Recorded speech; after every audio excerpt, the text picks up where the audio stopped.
Bien aimé, la partie de ce lundi, nous commençons notre jeûne. Et le thème de ce jeûne, c'est repentez-vous et sortez de ça. Alléluia, vous allez prendre note déjà. Prenez note rapidement, on va donner les versets.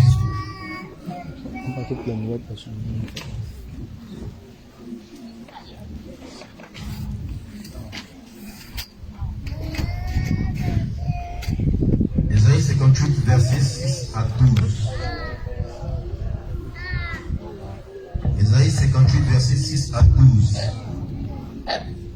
La parole de Dieu dit ceci: voici le jeûne auquel je prends plaisir.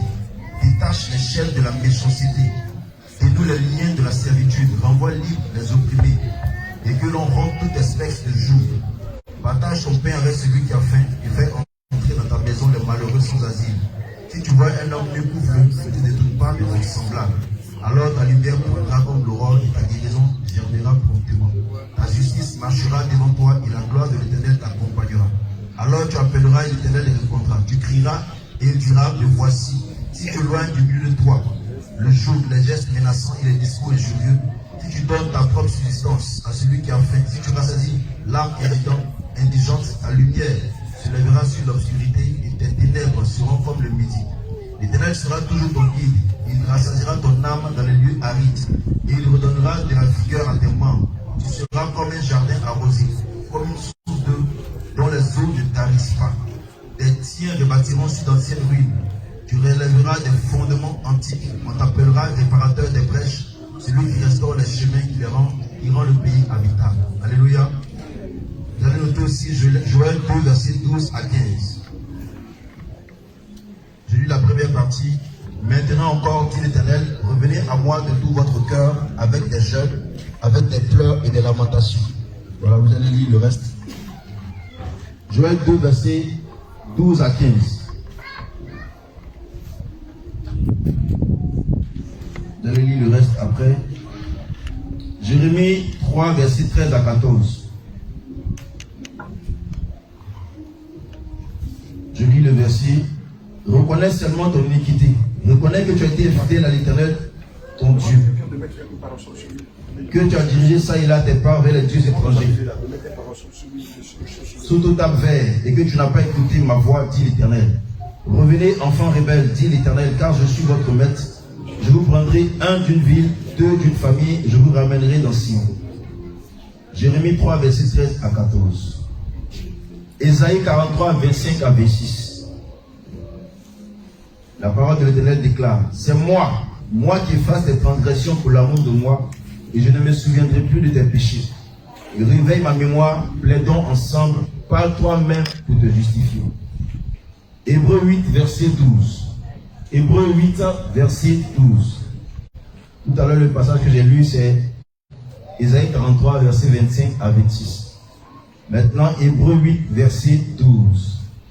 La parole de Dieu déclare: parce que je pardonnerai leur iniquité et que je ne me souviendrai plus de leurs péchés. En disant une alliance nouvelle, il a déclaré la première ancienne. Or, ce qui est ancien, ce qui a vieilli, est près de disparaître. Alléluia. Jérémie 33, 6 à 8. Jérémie 33, 6 à 8. Voici, je lui donnerai la guérison et la santé. Je les guérirai. Je leur ouvrirai une source abondante de paix et de fidélité. Je ramènerai les captifs de Juda et les captifs d'Israël. Et je les rétablirai comme autrefois. Je les purifierai de toutes leurs iniquités qu'ils ont commises contre moi. Je leur pardonnerai toutes leurs iniquités par lesquelles ils m'ont offensé, par lesquelles ils se sont révoltés contre moi. Jérémie 33, 6 à 8. Galates 5, 16 à 17. Galates 5, 16 à 17. Je dis donc: marchez selon l'esprit et vous n'accomplirez pas les désirs de la chair. Car la chair a des désirs contraires à ceux de l'esprit. Et l'esprit en a de contraires à ceux de la chair. Ils sont opposés entre eux afin que vous ne fassiez point ce que vous voudriez. 1 Pierre 1, 14. 1 Pierre 1, 14. Comme des enfants obéissants, ne vous conformez pas aux convoitises que vous aviez autrefois, quand vous étiez dans l'ignorance. 1 Corinthiens 5, versets 7 à 8. faites disparaître le vieux levain, afin que vous soyez une Pâque nouvelle, puisque vous êtes sans levain, car Christ, notre Pâque, a été immolé.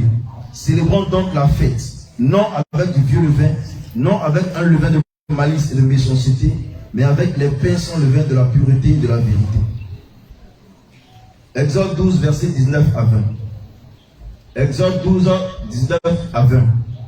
Pendant 7 jours, il ne se trouvera point de levain dans vos maisons. Pendant 7 jours, il ne se trouvera point de levain dans vos maisons, car toute personne qui mangera du pain levé sera retranchée de l'assemblée d'Israël, que ce soit un étranger ou un indigène. Vous ne mangerez point de pain levé dans toute votre demeure. Vous mangerez des pains sans levain. Exode 12, verset 19 à 20. Exode 12, 26 à 27.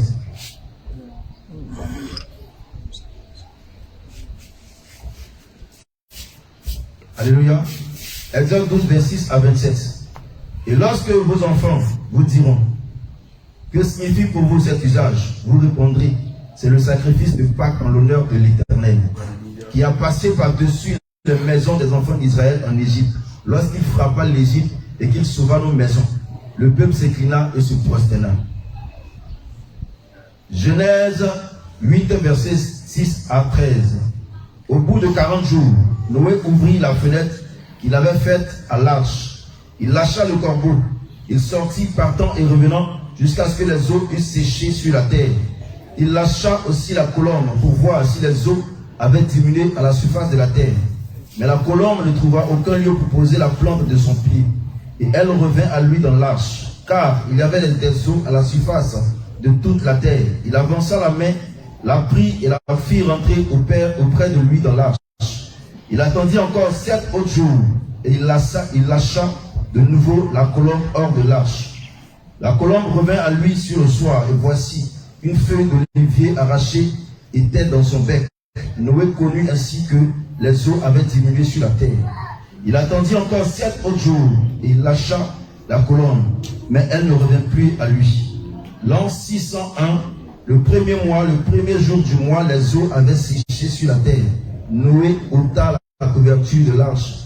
Il regarda, et voici, la surface de la terre avait séché. Alléluia. Gloire à Jésus. Amen. Gloire à Jésus. Amen. Je pense qu'on a tous noté. Je vais rappeler rapidement sans lire les versets. Ésaïe 58, versets 6 à 12. Joël 2, 12 à 15. Jérémie 3, 13, 14. Jérémie 3, 13, 14. Ésaïe 43, 25, 26. Hébreux 8, verset 12. Jérémie 33, 6 à 8. Galates 5, 16 à 17. 1 Pierre 1, 14. 1 Pierre 1, 14. 1 Corinthiens 5, 7 à 8. Exode 12, 19 à 20. Exode 12, 26 à 27. Genèse 8, 6 à 13. Alléluia. Gloire à Jésus. Voilà, donc prenez bien note. Amen.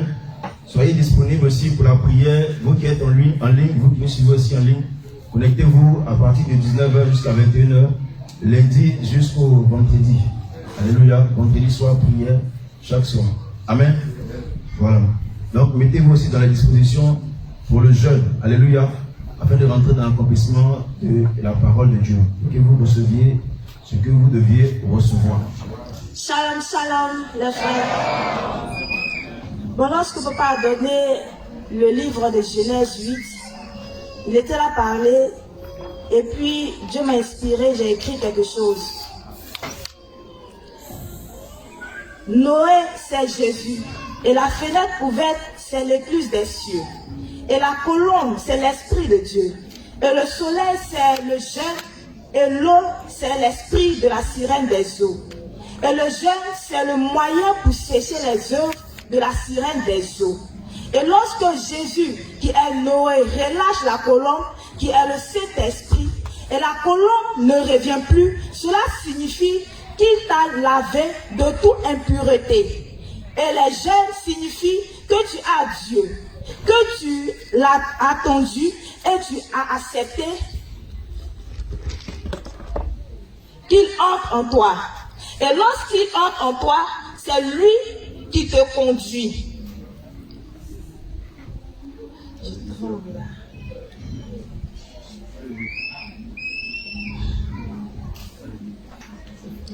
C'est pas fini, je tremble un peu.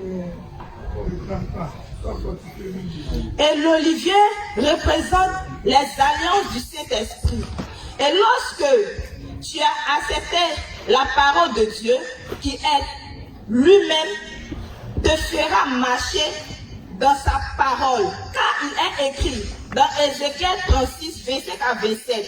Il te fera un cœur nouveau et il te donnera un esprit bien disposé, qui est lui-même. Alléluia, comme il